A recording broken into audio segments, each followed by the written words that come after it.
There is a strange moment every morning that most people never notice. It happens before the noise, before the notifications, before the pressure of the day fully arrives. A few quiet seconds where your mind has not completely chosen who it will become yet. And for years, I wasted that moment. I would wake up already tired, not physically exhausted, mentally surrendered. I'd reach for my phone before my eyes could even focus. Messages, news, other people's opinions, other people's lives, other people's urgency. And without realizing it, I was training my mind to begin every day in reaction mode, not intention, reaction. That is how many people lose themselves now, not through catastrophe, not through one terrible decision, but through thousands of unconscious mornings. You tell yourself you need motivation. You tell yourself you need a better routine. You tell yourself you need more discipline. But the truth is harsher than that. Your life is often shaped by what owns your attention during the first hour of the day. And if your mornings belong to distraction, comparison, anxiety, impulse, and noise, eventually your mind will too. It took me 10 years to understand something that now feels painfully obvious. The morning is not just the beginning of the day, it is rehearsal for the kind of person you are becoming. Every morning, you either strengthen your ability to lead yourself, or you strengthen the habits that weaken you. That is why some people wake up feeling clear, grounded, and difficult to shake, while others wake up emotionally scattered before breakfast. Not because one group has easier lives, but because one group learned how to protect the doorway of the mind. And in this video, I want to give you the 7 life lessons that took me a decade to truly understand. Not productivity tricks, not empty motivation, not the fantasy of becoming perfect overnight. These are lessons about emotional discipline, attention, self-respect, calm, and the hidden psychological patterns that quietly decide the direction of your entire life. Some of these lessons may make you uncomfortable.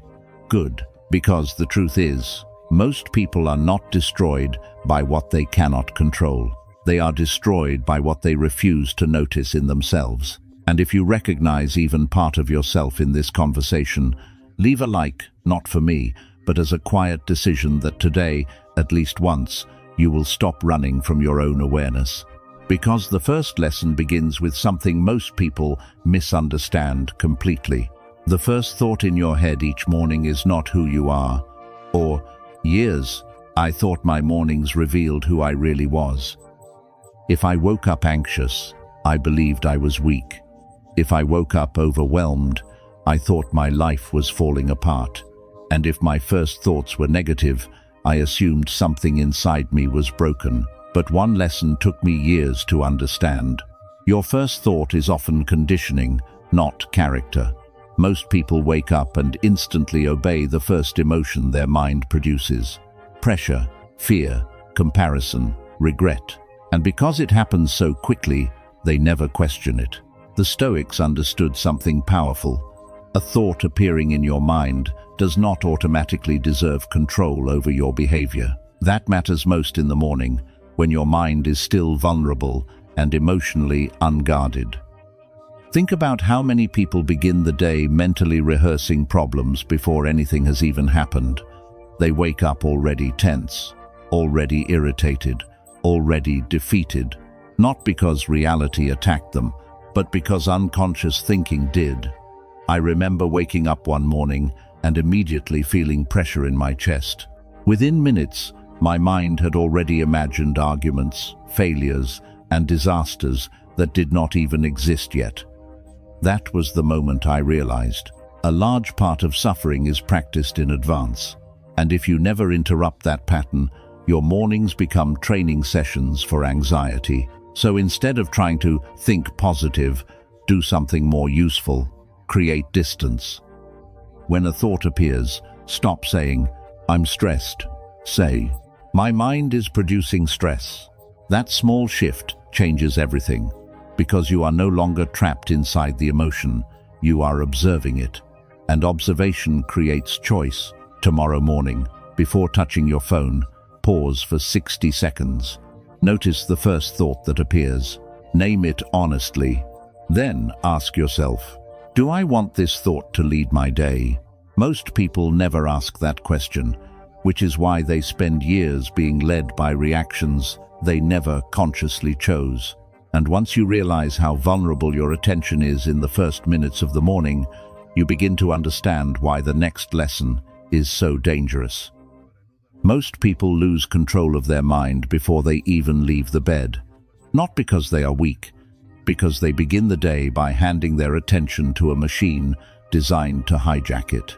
The phone has quietly become the morning authority for millions of people before their own thoughts, before silence, before intention. They reach for the screen and immediately enter somebody else's world. News, messages, notifications, comparison, conflict, noise, and the nervous system absorbs all of it before the day has even started. Think about how strange that really is. Many people would never allow a stranger to walk into their bedroom at 6 in the morning and start shouting fears, opinions, problems, and images into their face. But that is essentially what happens every day through a screen. And over time, this creates a dangerous psychological condition, a mind that can no longer generate its own direction before consuming stimulation. That is why so many people feel mentally scattered now. Their attention is never truly theirs anymore. One of the hardest lessons I learned was this. The first thing you consume each morning becomes the emotional tone of your day. If the first thing you consume is urgency, you become reactive. If it is comparison, you become dissatisfied. If it is outrage, you become emotionally unstable. And if it is endless distraction, your mind slowly loses its ability to stay with anything meaningful. Years ago, I used to wake up and instantly check everything: messages, emails, social media, news. I called it staying informed. In reality, I was training myself to live in constant mental interruption. My attention span weakened, my patience weakened. Even my ability to sit quietly with my own thoughts started disappearing. That is the hidden cost people rarely talk about. The phone is not only stealing time, it is reshaping your internal state. So, here is a simple exercise that can change more than most motivational speeches ever will. For the first 30 minutes after waking up, do not touch your phone. Protect those minutes aggressively. Let your own mind speak before the world does. At first, it will feel uncomfortable. Good, because discomfort reveals dependency. Use that time to breathe, stretch, walk, write, or simply sit in silence for a few moments. You are rebuilding something modern life constantly weakens: the ability to direct your own attention on purpose. And once you stop letting the outside world decide your mental state every morning, another problem becomes impossible to ignore. Most people are busy from the moment they wake up, but almost none of them are truly directed. A busy morning is not the same thing as a purposeful morning. That took me years to understand. Many people wake up and immediately enter motion, checking things, answering people, rushing, reacting. By noon, they feel exhausted. But if you ask them one simple question, what truly mattered today, they often cannot answer clearly, because movement without direction creates the illusion of progress. One of the most dangerous habits in modern life is waking up without a conscious decision about where your attention will go. When you do that, the world decides for you. And the world will always offer endless things to worry about, consume, chase, or fix. The Stoics believed that a scattered mind becomes weak, not because it lacks intelligence, but because it lacks command. That is why many people feel mentally drained, even when they accomplish things. Their energy is being pulled in 10 directions at once. I remember a period in my life when every morning felt productive. I was answering emails early, multitasking constantly, staying busy from the first hour. But internally, I felt lost. Because deep down, I knew something uncomfortable. I was reacting to life all day instead of leading it. And there is a heavy psychological cost to living that way. When your attention belongs to everything, your identity slowly becomes fragmented too. You stop feeling centered. You stop feeling present. You stop feeling connected to your own priorities. That is why one clear decision every morning matters more than an ambitious to-do list. Not 10 goals, one direction. Before the day pulls at you, ask yourself, what deserves my best attention today? Not what is loudest, not what is most urgent, what actually matters. Then protect that decision early in the day, before your energy gets scattered. It could be one important conversation, 1 hour of focused work, one difficult task you keep avoiding. One act of discipline you know would strengthen your self-respect. Simple, clear, intentional, because the quality of your life is shaped by what repeatedly receives your attention. And people who never consciously direct their attention eventually become emotionally available to everything around them. Every notification, every mood, every distraction, every opinion. That is not freedom. That is mental drift. Tomorrow morning, before the world enters your mind, write one sentence. Today, I will protect my attention for. Finish it honestly. You may be surprised how powerful clarity feels after years of unconscious reaction. And once your mind finally has direction, the next lesson becomes unavoidable. Because discipline does not begin in the mind first, it begins in the body. Most people try to build discipline through motivation. That is why it rarely lasts. Because motivation is emotional. Discipline is physical first.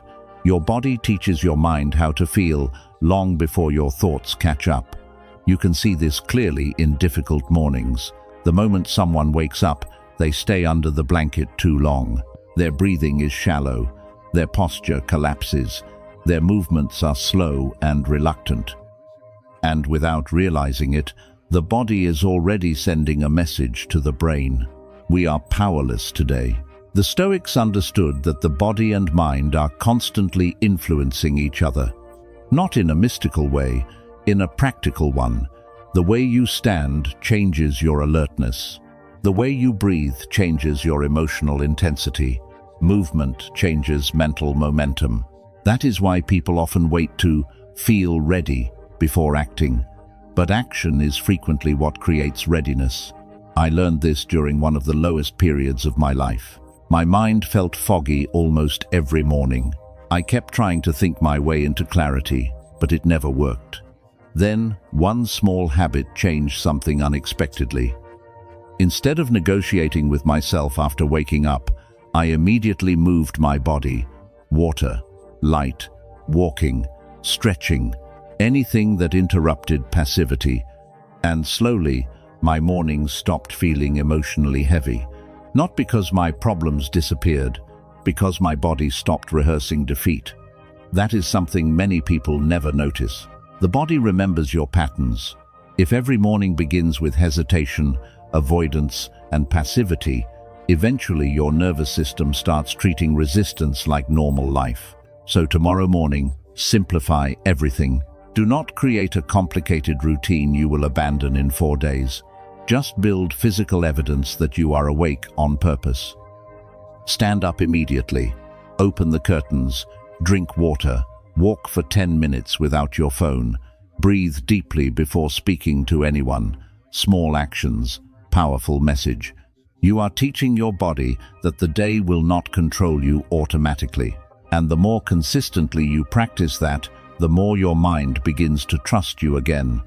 Because self-respect is not built through big speeches. It is built through repeated evidence, which leads to one of the hardest lessons of all. Every small promise you break quietly changes who you believe you are. Most people think self-respect disappears after major failures. It usually disappears much earlier than that. It disappears quietly.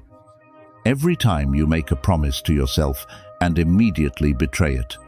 I'll wake up earlier tomorrow. I'll stop wasting so much time online. I'll start taking care of myself again. I'll finally focus. And then the next morning comes, and nothing changes. At first, it feels harmless, but the mind keeps score. That is the dangerous part. Your brain is constantly collecting evidence about who you are, not from your intentions, from your repeated behavior. So when you repeatedly break small promises to yourself, a hidden belief slowly forms underneath your confidence. I cannot trust myself. And once that belief becomes strong enough, even simple discipline starts feeling emotionally heavy, because now you are fighting two battles at once. The task itself and your own history of inconsistency. I once knew a man who talked constantly about changing his life. New plans every week, new goals every month, new motivation every few days. But every morning, he ignored the smallest commitments he made to himself. Not dramatic failures, small ones. He said he would read 10 pages. He didn't. Said he would train. He skipped it. Said he would sleep earlier. Didn't happen. And over time, something in him changed. Not his talent, not his intelligence, his self-belief, because deep down, he no longer believed his own words meant anything. That is why discipline is not really about intensity. It is about credibility. Can your mind trust the promises you make? This is where many people sabotage themselves. They create impossible routines, fail within days, then interpret that failure as proof that they are weak. But the real mistake was arrogance disguised as ambition. Start smaller, smaller than your ego wants. Choose one promise so simple that excuses become embarrassing. 5 minutes of reading, 10 push-ups, 1 page of writing, 15 focused minutes without distraction. Then repeat it until your mind starts receiving new evidence. I do what I say. That sentence changes a person, because confidence built on evidence becomes stable. And this is important. Never underestimate how much energy is lost through internal disappointment. Many people are not only tired from life, they are tired from constantly witnessing themselves abandon what they know they should do. So let me ask you something honestly. What small promise have you repeatedly broken that is quietly damaging the way you see yourself? Write it in the comments if you want. Not perfectly, just honestly. Sometimes the first step toward rebuilding self-respect is finally refusing to lie to yourself about the pattern. And once you begin keeping small promises again, another transformation starts happening. Your emotions stop controlling you as easily. Many people believe calm people are simply born different, less emotional, less reactive, less affected by pressure. That is rarely true. Calm is usually trained. And one of the biggest lessons I learned is this: your first emotional reaction is not always your final truth. Most people experience an emotion and instantly obey it. Someone ignores them, anger, something goes wrong, panic, a stressful message arrives, tension. The reaction happens so fast that it feels automatic. But the Stoics practiced something powerful. They created space between the event and the response. That space changes lives, because when you never pause, emotions begin making decisions for you. And emotional decisions often create consequences calm thinking would have avoided. I learned this during a period when even small problems could ruin my entire day. One unexpected message in the morning could poison my mood for hours. A minor inconvenience would stay in my head long after the moment passed. Eventually, I realized something uncomfortable. I was not suffering only from events. I was suffering from my inability to regulate my reaction to them. That is an important distinction. You cannot control everything that happens today, but you can train how quickly your mind loses balance. And the training begins in very small moments. Before reacting, pause. One breath, then another. Ask yourself, what actually happened? Not the story, not the fear, not the interpretation, just the event itself. Most emotional suffering becomes stronger because the mind instantly adds meaning, prediction, and catastrophe to simple situations. A delayed reply becomes rejection. A mistake becomes failure. A bad morning becomes a bad life. But calm people learn to interrupt exaggeration before it fully takes over. That does not mean suppressing emotion. It means refusing to become emotionally possessed by every passing disturbance. Tomorrow, practice something simple. The next time irritation appears, delay your reaction by 30 seconds. No immediate response, no emotional message, no impulsive decision, just observation. Because emotional control is not built during peaceful moments. It is built in the small seconds where you could react automatically, but choose awareness instead. And once you stop letting emotions control your inner state so easily, another hidden dependency becomes impossible to ignore: the need for other people's approval. One of the quietest ways people lose themselves is by waking up emotionally dependent on other people's reactions. Before they even begin the day, they are already checking who replied, who noticed them, who validated them, who disappointed them. And, without realizing it, their emotional state becomes controlled by external responses they cannot command. That is an exhausting way to live, because when your peace depends on approval, attention, or recognition, your mind never truly rests. You become psychologically available to everyone. A message can lift your mood, a silence can destroy it. A compliment energizes you, a small rejection weakens you. Over time, this creates emotional instability disguised as social connection. I remember a period when my mornings quietly revolved around other people's reactions. I would check messages almost immediately after waking up, and if the response I expected was not there, I carried that feeling with me into the day. Nothing catastrophic happened, but internally, my emotional balance was constantly being negotiated by outside validation. That is when I realized something difficult. Neediness is not always loud. Sometimes it looks like constantly checking, constantly waiting, constantly hoping to feel emotionally confirmed by someone else. The Stoics warned against placing your inner state in the hands of external conditions, not because relationships are bad, but because dependence weakens clarity. When your self-worth depends too heavily on how others respond to you, you slowly lose authority over your own emotional life. And the frightening part is that most people never notice this pattern forming. They think they are searching for connection. Often, they are searching for emotional permission to feel okay. So tomorrow morning, before checking who texted you, who viewed your post, or who responded to your existence, ask yourself one uncomfortable question. What would I still do today if nobody applauded me for it? That question reveals a lot, because mature self-respect begins when your actions stop needing constant witnesses. This does not mean isolation. It does not mean becoming cold. It means learning how to remain internally stable even when validation is absent. Some of the strongest people you will ever meet are not the loudest, richest, or most admired. They are the people who can wake up, move through the day with purpose, and continue doing what matters, even when nobody is clapping for them. That is real inner strength. And when you combine all these lessons together, something deeper begins to happen. You stop treating mornings like a race and start treating them like the place where your identity is rebuilt. If you look closely, all 7 of these lessons point toward the same hidden problem.